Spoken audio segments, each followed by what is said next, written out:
Ayan mga idol, oh. 3 months lang yan, oh.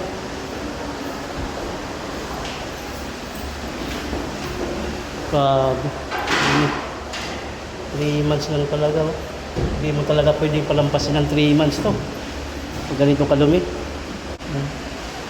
Ito yung last na in-install namin mga idol, 10 unit.